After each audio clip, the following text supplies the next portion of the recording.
ICC champions trophy নিয়ে আবারও বাধার মুখে পাকিস্তান। ভারতের আসতে না চাওয়া নিয়ে এর আগে জলগোলা কম হয়নি, এখনো যার কোনো হয়নি সুরাহা। এবার ট্রফি ট্যুরের সময়সূচি নিয়েও ভারতের বিপত্তি।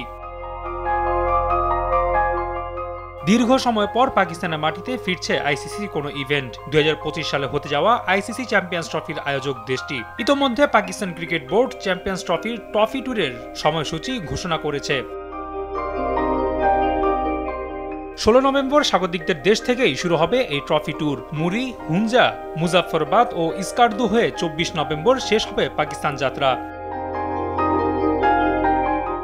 তবে এই সূচি নিয়েও দেখা দিয়েছে জটিলতা। হুঞ্জা, মুজাফফরবাদ ও স্কার্দু পাক অধিকৃত কাশ্মীর অঞ্চল। ভারতীয় গণমাধ্যমের মতে ভারতীয় ক্রিকেট বোর্ড উক্ত অঞ্চলগুলোতে ট্রফি প্রদর্শনের ব্যাপারে উদ্বেগ প্রকাশ করেছে। ফলে আইসিসিও বিতর্কিত অঞ্চলগুলোতে সফর থেকে বাদ দেওয়ার জন্য পিসিবিকে নির্দেশ দিয়েছে।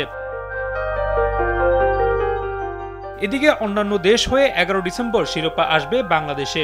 12 ও 13 ডিসেম্বর সহ 3 দিনব্যাপী ঢাকা ও কক্সবাজারে দেশের মানুষের প্রদর্শনের জন্য উন্মুক্ত রাখা হবে চ্যাম্পিয়ন্স ট্রফি। রাফি আমিন, RTV।